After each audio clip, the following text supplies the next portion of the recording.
All right. Well, congratulations. That was a good win. We want to talk today about something that's concerning in regards to sexual assault trials and how That's a complicated they've polite become. understatement.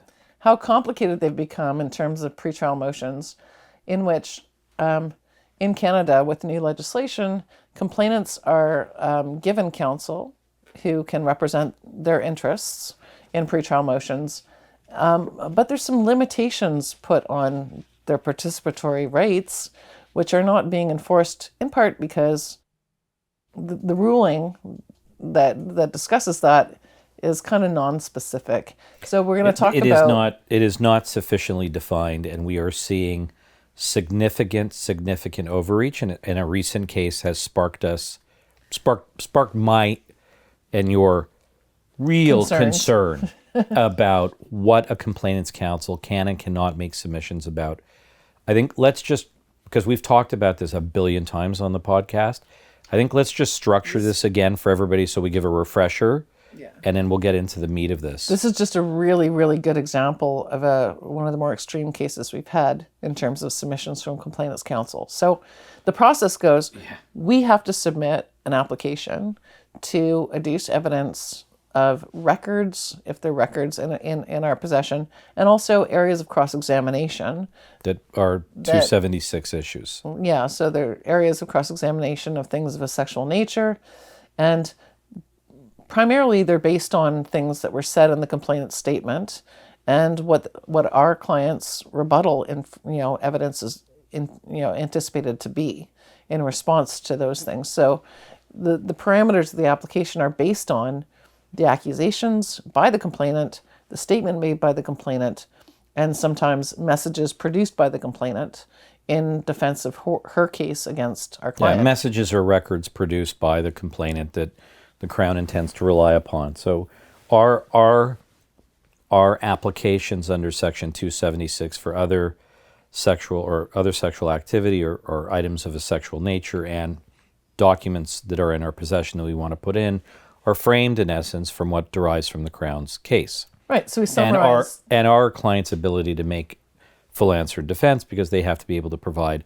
their own narrative. Right, so we summarize what the disclosure was that we're responding to, and then we summarize why it is we want to be able to ask certain questions or use certain types of evidence. Right, and as you know, because of the amendments to the legislation way back at the end of 2018, complainants have a right to have a lawyer represent them on these hearings. The Supreme Court of Canada and JJ declared the new provisions constitutional, but with certain parameters that are in place. And we can discuss some of that just to refresh everybody's mind, but we really want to drill down on something pretty important. People can find this on canly.org. The case is RVJJ 2022 SCC 28. And so that's the decision in which the Supreme Court said that this new legislation is constitutional. And we'll get to it, but there's a specific section that outlines the limitations on the complainant's standing. Yeah, that's right. Along with the fact that they do have standing and how that's to be dealt with. So I think it was kind of fun to start out with, because when we file our applications, then we get a response from the Crown. And we have stage 1, which is an early assessment of whether or not we even get to have a hearing.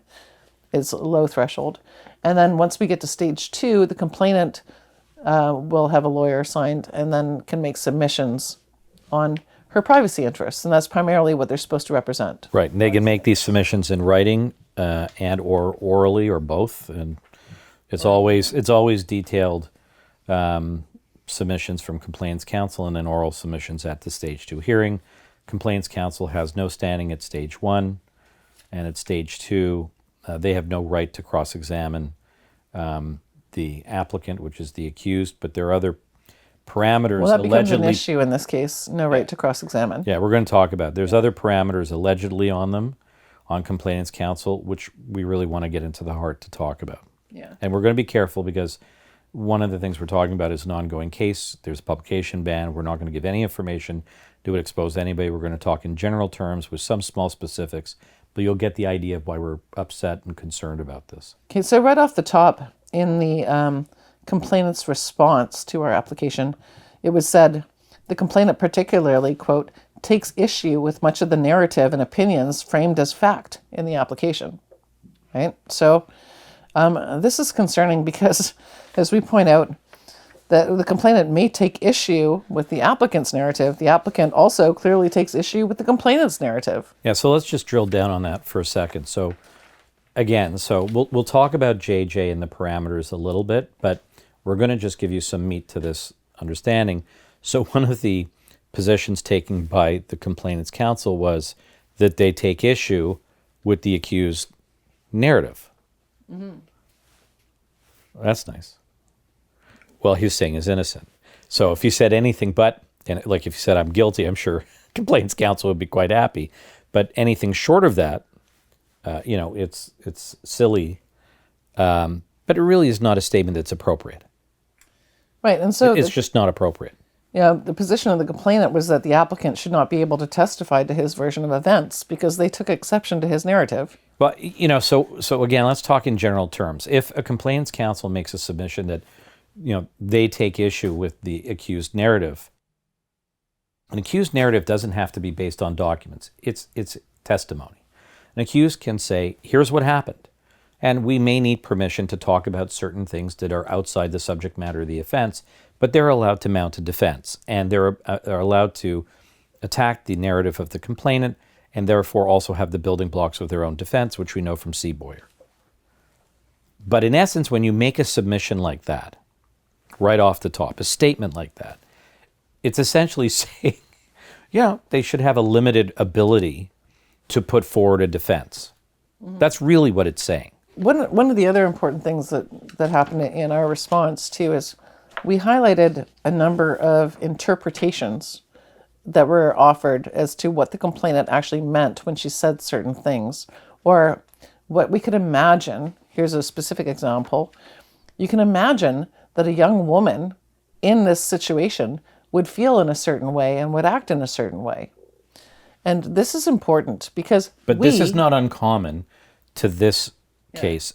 We see this in numerous responses. We're not allowed to argue the opposite. We're not allowed to argue that a young woman in a certain situation should act in a certain way. Yeah, so just take it slowly. What was the essence of that submission by the complainant's counsel? The essence of the submission was that the communications that were entered into the application were completely irrelevant because you can imagine how, not this particular young woman, but how any young woman would probably respond given the fact that they'd just gone to university and might be feeling a certain way about being out of home for the first time.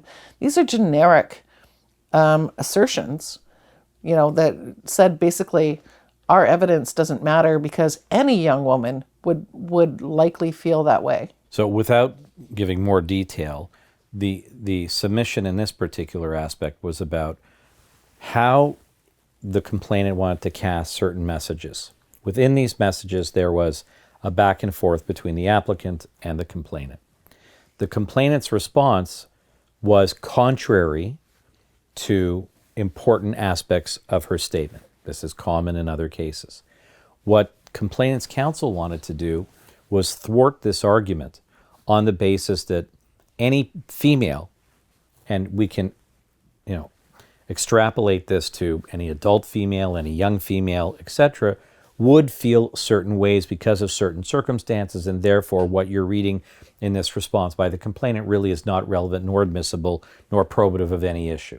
Literally trying to explain away the relevance of the messages and the content by using ungrounded assumptions of how other people may behave. Correct. We can't do that at all. So this is a concerning aspect. Let's keep going. So there's another submission made by complainant's counsel saying that a certain act or a video that was made may be driven by social custom or to avoid making public or private explanations to new acquaintances.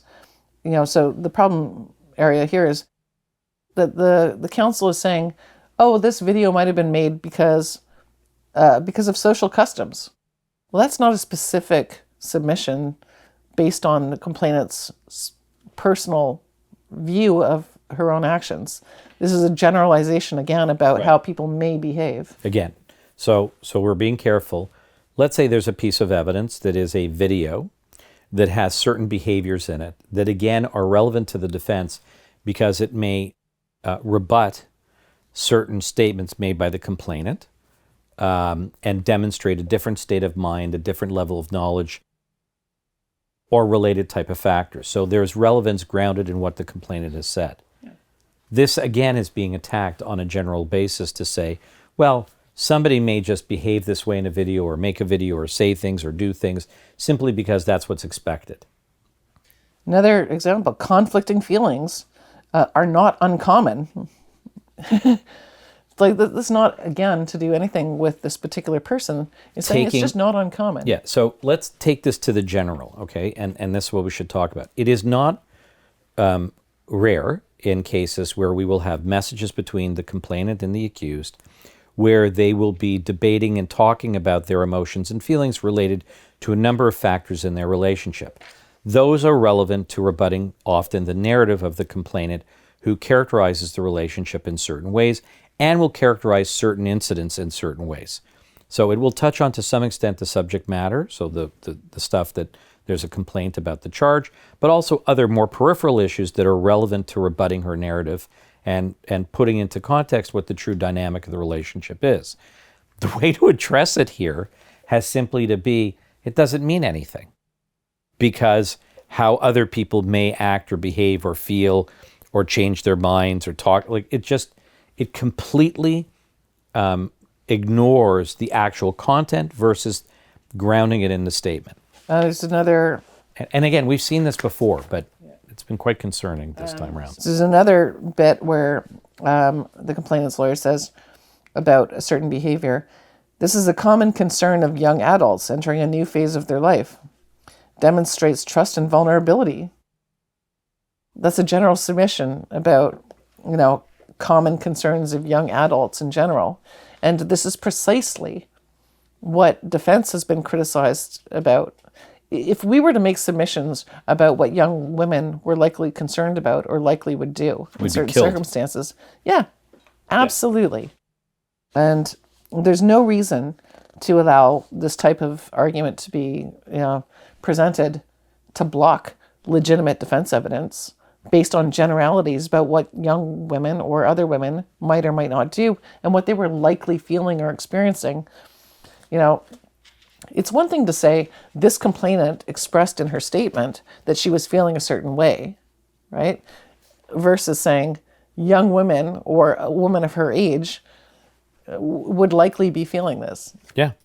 And we have to be very careful. I hope we're getting this across. We're trying to be a bit general because there is an active case and we don't want to give away any important evidence. But you can see the gist of what we're saying here. We have specific arguments about documents and evidentiary areas where we want to cross-examine on being dealt with by generalities from a complainant trying to explain away. The other big thing I just got to say right now was one of the main arguments was that, in fact, these pieces of evidence of which we seek to either admit or cross-examine on are not relevant until the complainant testifies. Right. That's another beauty. Yeah, and like we've had another case we've talked about on another podcast called Kinnamore, which has really clarified that it is not open to either the Crown or the complainant's lawyer to argue reverse myths. And so, just as we're not allowed to argue how you'd expect a complainant to behave in a certain circumstance, it is just as equally wrong for them to argue, the Crown or the complainant, to argue that you'd expect somebody to respond in the way they did, because it reinforces the myth that that's the proper way to react. Mm-hmm. And it's the same, it's a distinction without a difference. And so in the Kinnamore decision, they specifically say you can't argue that somebody who's sexually inexperienced is less likely to consent, because then it's the same myth of saying that sexually experienced women are less worthy of belief and more likely to have consented. So you can't have one without the other. You can't argue that opposite. And so this is something that we see all the time, though, in our applications, especially from complainant submissions when they try to argue against admissibility of pretty much everything. No, it is everything. Everything in our application should not be admitted. Everything, nor should any of the questions we seek to ask be asked. And in this case, like a few other cases we've had, where there has been video evidence, surveillance evidence in a public area where the two people are interacting in relation to a non-sexual aspect of the case, so a charge that is not involving sexual assault. Again, the move by both Crown and Complaints Counsel is to exclude an actual video, because we want to be able to ask questions to say on the video, does this look like you're hugging? Does this look like you're dancing? Does this look like you're kissing? And does this contradict what you told the police? And does this therefore contradict what you told the police? It's all on video. Yeah, but which is the best real-time evidence of what I've said. is It's taking real-time place. evidence of exactly how things are unfolding. But you would be shocked how many times the Crown and particularly the Complaints Counsel seeks to exclude video evidence, real evidence. Real-time evidence. Yeah, I know. And, we see that across the board. It's almost it's like a knee-jerk reaction. To say if the defense wants it, then we must oppose it because it's good for defense, therefore it's not good for the Crown. Doesn't fit the narrative of the complainant. And sort of the premise of the way, often these submissions are written is that there is the assumption that the complainant is obviously telling the truth, and whatever there is about the narrative of the accused, it should be given little weight on emotion. And of course, the case law is clear that the anticipated evidence of the accused should be treated at its highest level. At its highest in a pretrial motion. At a pretrial motion. And that's because, again, you're entitled to the building blocks of your defense, and you want to review these issues prior to trial. It's astonishing. This episode is sponsored by EasyDNS. EasyDNS is a domain name, registrar, and host that has a 30-year track record in the domain and web hosting industry. Whether it be cancel culture, platform attacks, or nefarious actors online, move your domain and web hosting over to EasyDNS, one of the most secure web hosting services, and help support Not on Record in the process. All you have to do is go to easydns.com/notonrecord, or when you sign up at EasyDNS, use the promo code NOTONRECORD at checkout. Thank you, EasyDNS, for your support of Not on Record. And now back to our podcast. Thank you. Another one that we highlighted in here was a submission by the Complainants Counsel. Even if the complainant has a temper or anger, as might have been shown in some of the messages we put in, to presume that equates to dishonesty or deceit is a matter of bad character evidence that's presumptively inadmissible. Okay, so what did we get from the complainant's summarized Well, first statement? of all, it's not inadmissible against the complainant. We are allowed to put evidence forward that shows a different narrative. In this case, the complainant is saying that our client had, the entire statement is bad character assassination of our client. It's essentially there was a that's ton what of it is. character assassination. Yeah, and so although the Crown intelligently had agreed to limit bad character evidence, which is a good decision, and that makes certain evidence not relevant and leads to a fair trial, there's a lot of evidence still available that is essentially bad character evidence.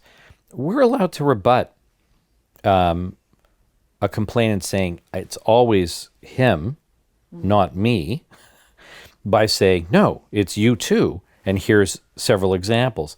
It's not presumptively inadmissible. Further to that, the temper and anger issues that were raised were directly in connection to motive to fabricate. It's two things. It's relevant, and we've had this in other cases. It's relevant to a pattern of behavior that when you take various pieces of evidence that we seek to put together, there's a cumulative effect to show that there's a pattern of behavior, that she behaves in a certain way, contrary to what she has described, that has the accused acting in a very cautious manner. Mm-hmm.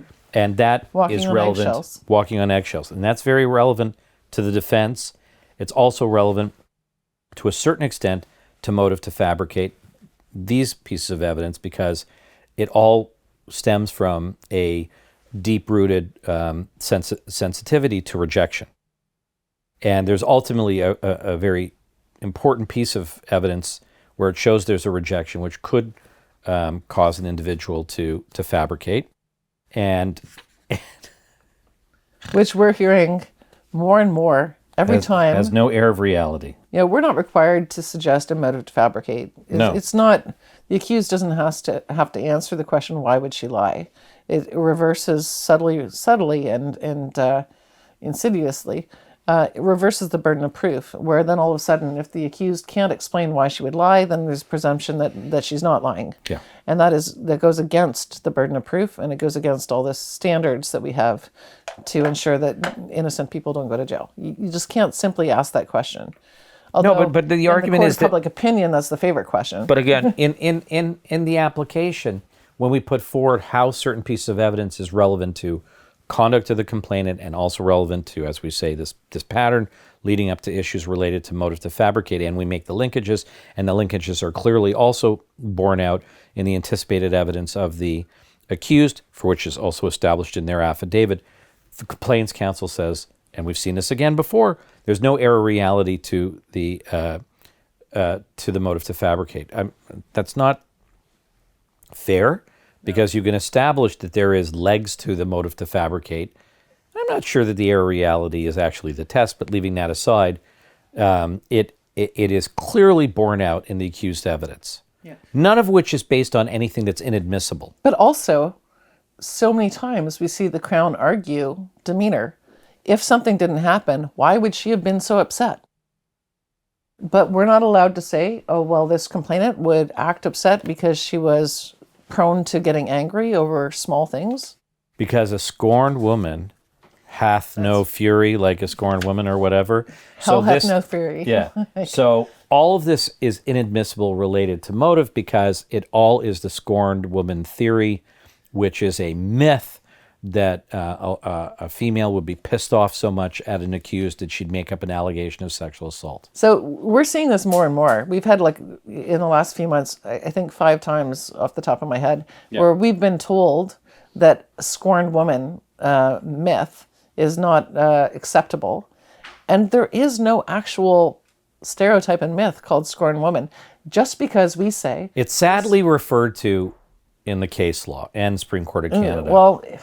But this is just going back it just has to be grounded in the case. This is going back to a case called Seaboyer, in which Justice Roadblocks gave a list of myths, and one of those myths is that women lie about rape. So if you were to take that as a myth... While you're watching this, let's take a vote. That means that, according to Justice Roadblocks, even defending yourself against a sexual assault trial is a myth. Correct. Right? So this list is not an official list of known myths and stereotypes. It's bullshit. It's absolute bullshit. And it's so much so that we are now going to dedicate an entire section of our applications to this, because it's just going to occur more and more. As long as the evidence, we're not saying that all women lie about sexual assault because they're mad at their former lover or whoever. What we are saying, it's grounded in the evidence here. It's made out in the evidence of the accused, and to a certain extent, it's made out in some of the evidence, frankly, that's being proffered, that's more objective evidence. For example, this video undermines certain aspects of what she said was an assault. It undermines it considerably. Yet his explanation as to how things ended raises a very serious motive to fabricate. It's all grounded in the evidence. Mm-hmm. So we have to address this and be very, very careful about this. And, there's another thing, too, is like, if a complainant says that the relationship ended in a particular way, meaning, they're saying, well, I broke it off and I was upset with him, and we can show, in fact, he broke it off, then that's not just a scorned woman. That's like, saying, her narrative is incorrect. Even if the person says, I broke it off, we can explore why. Was there actions of the accused that then caused the person, the female, to be extremely angry, to be extremely upset, or whoever the other partner is that's making the accusation? Especially with young people, was there a threat? I'm going to go spread gossip about you. Right. And you're talking, in this particular case, it won't give anything away, we're dealing with young people in university. Mm-hmm. So there's all sorts of motivations to protect reputations and not to be appeared certain ways. But there's plenty of evidence, and we have it in multiple cases, that provides us with literally the building blocks grounded in independent evidence. And yet we're faced with this type of argument, a scorned woman myth about fabrication should be a complete bar to running really any type of a motive to fabricate argument. That's essentially what it is. You could, if you were to accept that across the board, you could never have a motive. Every single motive that you could suggest is considered to be a myth or stereotype. They run it. There's like a whole list of them that they try and run. So now that we've framed what pissed us off about this, there's just two other things we want to talk about. So we know that according to JJ, that complainant's counsel does not get a right to cross-examine. Oh, yeah. Does not get the right to cross-examine oh boy. the applicant. So the applicant's the accused. They have an affidavit. So once you put in that affidavit, that's fair game. That's evidence. Let's be clear. That is evidence that can also be part of the trial proper. Yeah. It does not enjoy any Section 13 of the Charter protection against self-incrimination. It can be used by Crown at trial for impeachment or incrimination purposes. So it's a very important document to try and get right. So you put it into your application, and the accused can be called to the stand to testify. We often will just say, is that your affidavit? Was it truthful? Did you sign it? Thank you. That's it. And then Crown attorney will cross-examine. Complainant's counsel is not allowed to cross-examine. Right, and that's an important part of the decision in JJ, which we cited earlier. So JJ is a decision that determines that the new legislation is constitutional only because there's certain parameters set. And part of that decision, which starts at paragraph 87, under a title, "What is the scope of complainant participation?" clearly tries to outline. It could have been a little more thorough, as far as I'm concerned. Well, frankly, we're gonna end on that today. Yeah. But tries to be a little more thorough. But there's stuff in there saying that one, they're not permitted to cross-examine, and part of that is to make sure that it's not 2 against 1 tri-party standing in these pretrial motions. They're supposed to represent the complainant's privacy interests. They're not supposed to weigh in on trial issues. And also, there's underneath that, starting at paragraph 100, complainant's ability to cross-examine and lead evidence, which is kind of what we were covering before in terms of submissions on what the complainant meant by certain things. That's leading evidence about what the complainant might testify to at trial. That's leading evidence. And this part, I think, about not being allowed to lead evidence should have been clarified a little more specifically to give guidance. And unfortunately, when we don't have that guidance, it means that we have to wait for a bunch of these cases to go forward, allowing things that aren't necessarily constitutional to take place until the right case works its way up to Supreme Court and we get a little more guidance. Yeah, but let's just take an example. Let's say Crown That's attorney... my venting my spleen there. Let's say Crown counsel cross-examines, and then when he's almost finished cross-examining, he stops and he sits down. And guess who's sitting beside? He's sitting beside complainant's counsel. We see this all the time. You've got essentially 2 Crown attorneys on one side of the room, and they're consulting each other endlessly about his cross-examination. Now, if I was a fucking judge, okay, I'd go, hey, guys, no. When the Supreme Court of Canada said that the complainant's counsel doesn't have a right to cross-examine, I'd include that you don't get to consult with them for further questions, right? Like, is he or she, complainant's counsel, literally writing out your cross-examination? This is impermissible, and I think judges need to be much more assertive on this. This is not allowed. They insisted on a private meeting before we could get started, even though we got started late. We had to wait for them to have a little consultation. We know that they always talk. They sometimes align themselves in the written material. It is literally a two-headed dragon. Is that what you call it? Like, it's literally a two-headed dragon. But we've seen it not just in this case, but another case where there is cross-examination. They're asking complainant's counsel if there's any more questions to ask. Now, they directly did. He said, the Crown's asking questions and then says, "Your indulgence, please," goes over and talks to the complainant's lawyer, who was literally suggesting questions. Much to the Crown's, he said, I can't ask that. But at the same time, as this is going on, I do this. And I'm hoping the judge sees, because this is just ridiculous. Yeah. But this is where judges need to intervene. The law doesn't say complainant's counsel cannot ask questions, but they can tell the Crown what to ask. That's not what's in JJ. No, it says that they are not allowed to participate in cross-examination. So here's the thing, okay? So JJ set out a fair amount of parameters as to the role of complainant's counsel, that, and a number of good things. It's not necessary that all the application that goes from stage one would go to the complainant. Enough information should be provided to the complainant themselves so that they can give informed instructions to their counsel. There is the ability for applicants' counsel, us, to then ask to shield certain portions of the application from the complainant. Right, which I think we might have to start doing. Which we're going to have to start doing more often. There is the fact that complainant themselves can attend the hearing. But in certain circumstances, if there's concern that the complainant attending the hearing could essentially be prejudiced to trial, because frankly they're attending the testimony. Well, they'll be listening to defense evidence. Just imagine you cross-examination of you just imagine you have a complainant sitting there listening to the accused testify on their affidavit and then be cross-examined. You can imagine how that might impact the fairness of the trial. Now, I would kind of have fun with that, because once the complainant wants to deal with that with the evidence at trial, I will cross-examine on that. And the Supreme Court of Canada said it's fair. We can cross-examine a complainant on her access to the application materials and knowledge thereof, and that's been used very effectively to our advantage. What this doesn't do enough is it doesn't sufficiently delineate what they can do and what they can't do. So just to give you a couple of examples. One, it should be more clear that they, by what they mean is you can't lead evidence, is that you should not be offering in submissions interpretations of a statement of a complainant. It is what it is. You take it at face value at its highest, but you do not offer interpretations, certainly not based upon what their feelings, emotions, or maturity may be at that time, and how it may or may not be perceived by a trier of fact. That, to me, is verboten. That should not happen. That needs to be distinguished.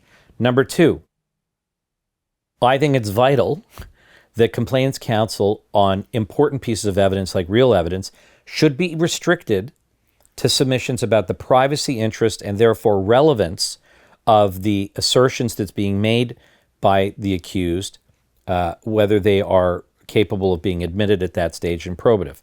Not about other issues. So, for example, in a case of a video, can you argue about the video's reliability?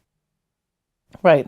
This is what we heard, is like, well, why don't you have more angles of surveillance video from this particular location? I was like, I'm sorry, why don't you sorry, the f***ing defense got it. Why don't you ask the police?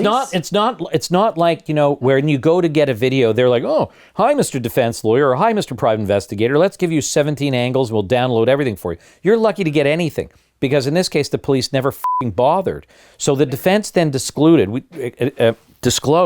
the video like a year before the motion, or 9 months, the defense obtained. Nobody does anything about it. Yet the gall of complainants' counsel in certain instances, and we've seen this before, is to argue about whether it should be admitted. Whether we should have a different angle. Should there be other angles? Is it reliable? Is it grainy? Can you really see what they're... F*** it. That's trial issues. Right. It is. And there was not a single submission about that video in terms of privacy interests. Nothing. Which is the main purpose. So there really has to be more clear guidance, more clear delineation of you're talking about privacy interests and probative relevance. That's it.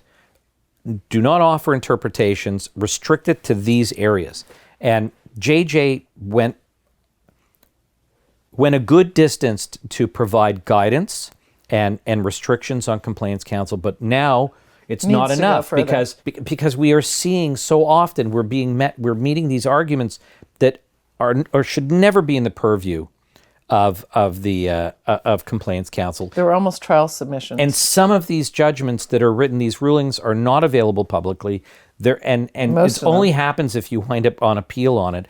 There needs to be more delineation. There needs to be more specifics and guidance given, because it's getting out of hand. Well, thankfully, we're able to make these arguments in real time at our hearings, because we're really experienced at it. But there's a lot of younger lawyers out there who are finding themselves faced with this nonsense and don't have. Yeah, it's a question of just reading as much of the case law as possible. Yeah. Making sure you've got your submissions extremely well written. It's in your written materials, but you really are honing in on it, because you're going to be meeting some of these really specious arguments. Anyways, it was something to it happened, and I just think the time is now that, a Superior Court, Court of Appeal, and maybe one day Supreme Court of Canada has to revisit this, and we need very soon these just like Kinnamore, these guardrails. Just like Kinnamore narrowed, long in coming, but finally it came. Finally set out a format for the Crown-led evidence of a sexual nature, and they have to bring their own applications. And we need something similar like this, really setting out some more understandable guidelines that can be. No, I think it's fair for them to go. Have some Thou parity, shall not give interpretations on the statement of the complainant. If the complainant says, I wanted to have sex with him, and it's in page 12, line 42, complainant's counsel should say, well, her feelings about that at the time were maybe that she customarily had no choice given the nature of the relationship and the circumstances to comply, but that really wasn't consent. You know what? No. There needs to be clear statements saying you can't give that interpretation. You take the evidence at its highest. You don't offer evidence. You don't offer interpretations. You don't attack reliability of real-time evidence. And the reason I ended up saying parity, is it shouldn't depend on which judge you draw. There should be clear guidelines in every province across Canada, understanding how to apply the legislation. And with respect, I think judges need to be, and we have some very smart judges we do. that are good at this, but I think they need to be a little bit more interventionist. And we've seen this in one case recently where a judge said, I don't understand your argument at all. I don't. Yeah. You're just reading to me, and you're not helpful at all. And what are the privacy interests? What are the privacy interests? It was just basically propaganda. It was propaganda. Women need to report. What was the fucking thing I have to say this. Oh, I know there was people don't disclose sexual assaults. Even men who are 60 don't disclose until they're 62 years of age sexual violence. Therefore, none of this evidence should be allowed in, so men can disclose at 55 if they've been sexual. It was just a nonsense submission. Oh my God. It was just dumb. Anyway. We made it through. Okay. I hope this made sense to all of you. Thank you for watching. Don't forget to like, comment, subscribe, share with all your friends. Where's my pillow? Oh, forget it. Yeah, like, share, subscribe, comment, send us in and details. Hit notifications. Because there are some future podcasts coming which are based on ideas that were emailed to us. So thank you very much. We will be covering those. Good night, everybody.